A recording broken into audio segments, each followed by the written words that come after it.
and these retirees would not have to have taken the shot that they're going to take. For more, let me bring in Senator Bernie Sanders of Vermont. Senator, good to have you with us tonight. I think this is a tremendous injustice that has been done. This is a bad deal. But, Senator, how do we reverse this with the Republicans coming into power? What do these retirees have to look forward to? Well, Ed, this is a more than a deal. It is a profound moral issue. You know, it's one thing to say to somebody, you know, going to cut your wages, you're not going to get the health care that you need. It is another thing to say, hey, thank you for working for the company for 30 or 40 years and for understanding that at the end of that you're going to get a certain pension when you retire.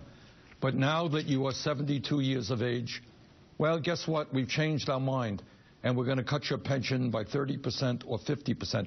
So this is not only devastating for the individuals who are going to see cuts in their pensions, but think of what it does in terms of trust. Who are you going to believe? You talked about suppression of voter turnout. Who is going to believe anything when you work for a company for 40 years based on certain promises and then the rug is pulled out from underneath you? So that is certainly one of the major reasons that I voted against that appropriations bill. I think what we should be clear is that this is a serious problem. It has to be addressed. It can be addressed.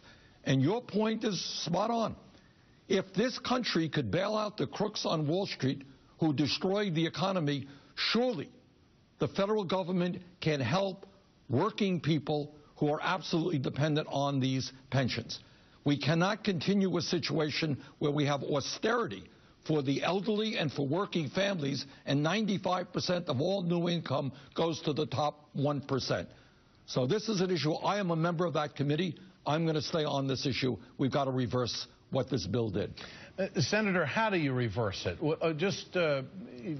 Would there be a shared interest here on the part of tax dollars coming from wealthy Americans, or a benefit cut, or increased premiums for employees involved in these programs? I mean, there's no easy way out here, but to carte blanche across the board say, well, guess what? Retirees are going to bear the brunt here. What about that?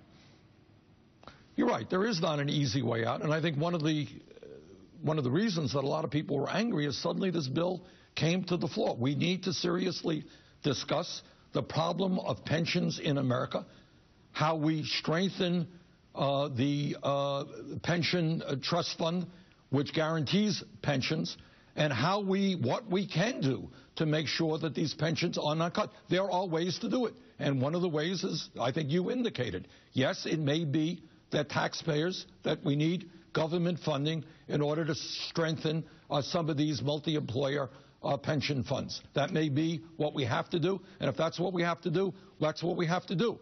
But I think as a precedent to say that people who were promised benefits are going to see major cuts in those benefits is horrendous for the individuals and for what the future will bring. Senator, great to have you with us tonight. I appreciate your time. Bernie Sanders from Vermont here on The Ed Show. Let me bring in Congressman Tony Cardenas of California. Congressman, good to have you with us. Your reaction to these pension bill cuts. What